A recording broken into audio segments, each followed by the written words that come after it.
so the first presentation will be by Vish, and then Maziboko. And you're getting each getting. Sunny is also. Oh yes. Oh, I see. Yeah, and Sunny. Sorry. Yep. And it's 15 minutes each. Yeah. So I'll be stick the time. I'll give you a couple-minute warning. Okay. So, comrades, the piece I'm sharing is a piece that was published in the Sunday Times, and a longer version in the Socialist Bullet, and it's themed "Trump may be gone, but neo-fascism remains." So, the Trump presidency is over, but that presidency had serious ramifications for the world and the political project that it unleashed. Now, the US has a particular presence. It's an imperial state, and it's an imperial state that has attempted to lead the world since the end of World War II with certain universals. One of those universals being democracy, and then progress, competition, individualism, and free enterprise. It's from this basis that the US claims its frontline role, the vanguard role in the world. We are also meant to be conscripted. I mean, particularly after the end of World War II, we're all meant to be Americans. We're all meant to embrace the iconic hamburger, unthinking patriotism, voting in elections, the veneration of masculine gun culture, Hollywood movies, and mass consumption. Trump remade both this idealized version of America and its material roots. And he exploited a central flaw in the US political system, which is a concentration of power in the US presidency and the cult-like aura that surrounds this political institution. Now, this is a very important issue because neoliberalism is also presidentialized power in most political systems across the world, in market democracies. So more and more, sort of mainly big man politics has been institutionalized. And the US, in a sense, has been the standard for that. But the US presidency also has a whole set of other powers. Access to a deadly nuclear arsenal, control over that, powerful communications, command of the military, etc. So despite the separation of powers in the US political system, you have an institution that literally can override all of that. And that tendency is there within global market democracies today. But what's striking is about how he rose to the top of the system. And in the context of market democracies, because we don't have, if you like, people democracies or even radical, liberal, egalitarian democracies. We have market democracies. So money is very powerful. Exclusionary nationalism, polarizing exclusionary nationalism, a sympathetic right-wing media like Fox News, and of course, using social media enabled his ascent to the presidency in the United States.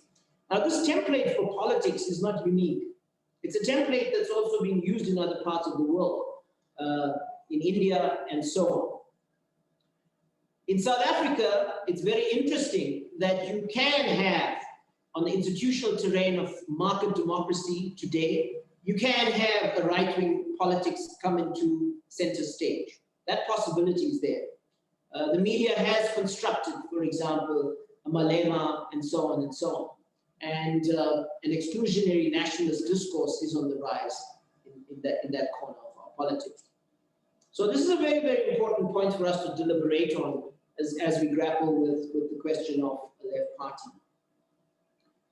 So the third wave of democratization from the early 70s to the mid-2000s has run aground. It was driven by American liberal universals. It's halting, it's plunging into crisis, and we are seeing a second coming of fascism. In India, the largest democracy in the world, Brazil, the largest democracy in Latin America. Now, it's very, very important for us to, of course, grapple with how we characterize this fascism. I don't have time to get into that. But what's important is its historical specificity. Inequalities have broken market democracies, and ritual voting, mainly for pro-business policies, is increasingly rendering our societies precarious and vulnerable. So we have societies that have redistributed wealth to the rich, which we all know, but it cannot go on we have basically unviable societies. Now, COVID-19 is a powerful shock on these market democracies, including our own, and it's revealing the weaknesses of our societies. South Africa's democracy, in my view, does not have a future because it has all the hallmarks of this. Okay, it will not last. People can fight Zuma and they can go to jail. This democracy is not going to last. So we have a mythic America, Dow Jones indicators, etc. But underlying America is a deeply divided society. And the most important point I want to stress here is that the minimal social contract of the 70s is gone.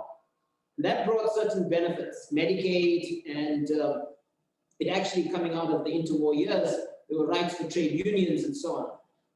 In the 50s and 60s, at least 10% of the, at least more than 10% of the US labor force, actually close to 30% was unionized, some would say. Now it's less than 10%. But central in the remaking of American capitalism has been the power of the dollar and the Wall Street regime. And this has really driven the wave of globalization coming out after the end of the Cold War. The winners have been super wealthy plutocrats. The inequalities are just so stark in terms of salaries, wage gaps, etc. And this again reveals a weak underbelly in the United States. So when shocks happen, like climate shocks, when Katrina hit, you could see vividly racial exclusion and wealth disparity in places like New Orleans. When the financial markets crashed, again, you could see the vulnerability, the precarity, and so on, wrenching that society apart. Obama never changed that trajectory. So this is the context in which a right-wing response, a Trumpian response, has emerged in the context of the United States. It's based on a revanchist nationalism to regain lost ground for white Anglo-Saxon supremacy. It's deeply racist. It draws on deep wells of anti-intellectualism and discontent within American society. And of course, his script was he's the strong man, and in the age of social media, and he will put right all these perversions. In geopolitical terms, he reaffirmed the US transactional unilateralism and a readjustment of certain relations, transatlantic with China and so on. Of course, the Democrats use multilateralism, again, in the liberal universals like we've seen in the engagements with China. But it's the same game, different discourse. So Trump reinforced the power of plutocratic America. He short-circuited the Washington Beltway. The billionaires came to the fore. They ran the American state. They did everything in their power to hollow it out. And this is not just a Trumpian exception. Actually, these ideas reside deep inside the Republican Party. And it's why the Republican Party has become a Trumpian party. So you have a version of the American dream that has been constructed, which is really about plutocratic white America. It's about their impunity to act in a democracy just to perpetuate their interests. So in other words, formal democracy doesn't matter to them. They will do whatever they want. For Trump, he would even invent truth and reality. Now, the crucial point to make here is that the Washington Beltway, with its mega lobbies, etc., which buy out policies, like the pharmaceutical industry is one of the most powerful lobbies in the US Beltway. Trump gave them everything on the plate. It's interesting around vaccines, the billions they pumped into these pharmaceutical companies for vaccines, for example. But the scary underlying fact is the 74 million who voted for Trump and Trumpism. And so even if Trump is off the stage, which he is, the Republican Party has a script. They have a template of exclusionary nationalism, racism, a conception of an American dream that is about plutocratic power and this unfettered carbon-based way of living. Now that's going to come back. In 2 years' time, Biden is going to be tested. And so the wrenching and the fault lines of American society are going to be more taut. This is not going to be an easy ride. So it should just assume that a shift in power inside the United States means the shift to the right wing is over, is short-sighted. Of course, it does give a spur to other dynamics in the world, right-wing shifts and so on, but those dynamics also have their own contextual conditions that drive them. So January 6th was a turning point also in the march of Trumpism. As we all know, they stormed the major institutions of American democracy, the Congress. It was a moment of infamy. And the crucial point I want to make here is that historically, the US ruling classes have responded to moments of national division, etc., by making some concessions. And of course, Biden and his Democratic Party have some kind of resolve. They've been shaken by this. The whole political establishment has been rocked by this. And it seems that there is some realization that the kind of elite politics of the American mainstream is not going to cut it. Something has to change. However, what's very, very clear is that an analogous moment of resistance from the left and anti-racist forces in the 60s didn't solicit a resolution of the racial or national question in the United States. Actually, what happened in the mid-60s was incorporation of some in the civil rights movement, exclusion of others, securitization and the incarceration of the many, the incarceration of the Black problem, if you like. So the racial divide in the United States was not addressed in the 60s. And so it poses the question, I mean, here you have a right-wing nationalism asserting a white racism. How is American society going to deal with it? Is it going to deal with it the way it dealt with the Black civil rights movement? Now, if it does that, it's going to miss an opportunity to remake American society. And that's my argument. America has a broken democracy. Its society is ridden with fault lines and conflicts. And it really has some anachronistic institutions and practices. And if US democracy is going to continue, even not as a standard of civilization, of liberal democracy, but even if it's going to continue, it has to remake itself. Similarly, South Africa's democracy cannot continue as it is. It has to remake itself. So the argument here is that if Biden and the Democratic Party are visionary, which I don't think they are, they will have to not just deal with the pandemic, which they're busy with, but they'll have to really rethink the fundamental roots of this crisis. There's a need for a new constitution in the United States. There's a need for electoral reforms that removes corporate finance and its influence. There's a need to break with the two-party system. The real opposition party in the United States are those who don't vote, okay? Actually, they're the majority in the US context, despite this recent election and the turnout. There's an outdated electoral college. There's a need for climate change economic policies that are transformative. I mean, Trump pushed things far back on the climate change front, and it's really intriguing to watch and see how far Biden goes. When he stood next to Obama, he was part of leading the fracking boom in the United States. Has that changed? This is interesting to watch. We need progressive immigration policies, tight gun control laws. We're seeing some of this violence continue even now, and it'll be interesting to see whether the Democrats are up to the task around tight gun control legislation. And of course, social media has to also be regulated. This is long overdue. In the United States, social media operate like they're at the frontier of the Wild West, and they do whatever they want as digital monopolies. And then, of course, international relations has to be rethought. Right now, what's coming to the fore is a reassertion of American liberal dominance. You're seeing it in the engagements with China. So Biden is not visionary. The moment requires a remaking of the world order. To me, it's almost like immediately after World War II, where we need new institutions that can solve global problems. But Biden is not a visionary, and his Democratic Party is not there either. They think revoking liberal hegemony, neoliberal hegemony is the way to go in the world order. And I think it's going to fail.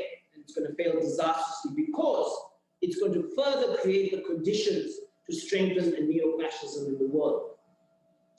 So the jury is out, and I think that institutional politics in the United States is facing a historical test. If the Biden moment, which basically has 2 years before the midterm elections, if they come short, we should expect further decay and social conflict in American society, which poses a challenge for us in South Africa, because South Africa's democracy in many ways is mimetic. It's a copy. It's a cut and paste job of American market democracy. So those of us who are committed to democracy, which some of us are on the left, and if we want to make it work as with and for the people, as radical, transformative democracy, that challenge looms large. Thank you. All right. And so we will move on now to Sunny. I'll try to stay on time. Yeah, so I'll give you, Sunny, I'll give you a 5 minute, I'll raise my hand 5 minute, and then I'll give you a 2 minute. No problem. Okay, so Sunny is going to start now. So my paper is entitled, "Is This a Moment for the Left?" It's a personal reflection. So the question facing us this century is really at an existential level. Who do we want to be? The violent creatures that capitalism and supremacy teach us to be, where unhappiness and greed feed each other in a vicious circle, or the gentler, wiser beings of social democracy. So this is a quote by a person that I follow on Twitter. There's a post where I chatted with him and I asked him, to talk about this, and we had a conversation, and I told him that I'm going to enter that as the opening quote of my paper. I read the above tweet at the beginning of April as I was thinking about writing this article. I think it sums up for me the essence of why I think this may be a moment for the left. This is not an academic study nor a dialectical exposition. It's my own personal reflections, my own thoughts about why I think this may just be a moment that I personally dream and hope for. I have been thinking long and hard about the choices that I have if I were to ask to vote in a snap election today. This is not something new, but something that I have been considering for over a decade. I'm not really sure if this is a coincidence or a deliberate reflection, or even just my unhappiness with the choices of the Zuma era. I ventilated this question with several people who all added a different layer to my perspective. For instance, I spoke with Sean Bolton of the Ahmed Kathrada Foundation, my erstwhile political mentor and a longtime friend, who confided that he thinks that this is not a moment for the left. He actually went on to say that he even doesn't know what the left is anymore. I spoke also on the other spectrum with Solly Mapeela of the South African Communist Party, who really added a different perspective. He firstly confirmed that this is a vital question in our current juncture. He said that the left is always seized with this question that arises at strategic points as circumstances unfold. He added that the current political and sociological climate presents the left with a moment for reflection and self-examination. In addition, he reflected on the failure of the left to capitalize on moments like this. He worried that we may miss this opportunity again. One of the clear reasons that may lead to this missed opportunity is a failure by the left to strategically work together and to present a viable alternative. I highlight these two differing opinions just as a sample to prove that I know that there are no easy answers to this fundamental question. Let me apologize up front that I lack the vocabulary, academic prowess, and ideological certainty to adequately unpack this thesis. Personally, I want to return to the tweet above for me, which is really about the choices that I am personally faced with. It may be naive and simplistic, but it spells out clearly the options that I grapple with, namely to continue to support a system that is clearly broken, predicated on abuse, selfishness, and self-preservation, versus the choice of a far gentler, wiser, more compassionate one. In fact, the choice is actually about being part of a wider circle of people connected to a community, the environment, and my place in it. To return to the central theme of this article, I want to highlight why I believe that this may be a moment, small a, whilst maybe not the moment, capital T. I make this differentiation to reinforce that there have been moments in the past that the left either failed, missed, or mismanaged. No doubt, if we miss this one, there will surely be another one. My hope, rather selfishly, is that this is the one that we capitalize on, that we use to build this movement from the grassroots up in the full knowledge and understanding that it may require a generation to unfold. We are not offering an instant solution, but we are offering something that will take all of our commitments over a long time. There are key points that lends credence to the notion that this may be a moment for the left. One, capitalism is at its worst behavior.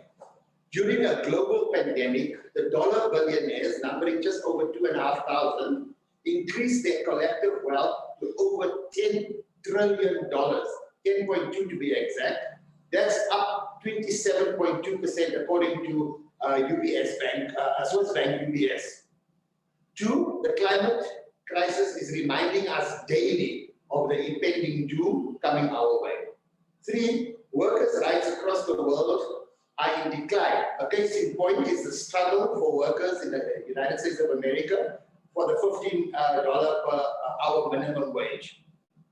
The workers of Amazon struggling to unionize, and Google's workers putting pay to the Google mantra, do no harm.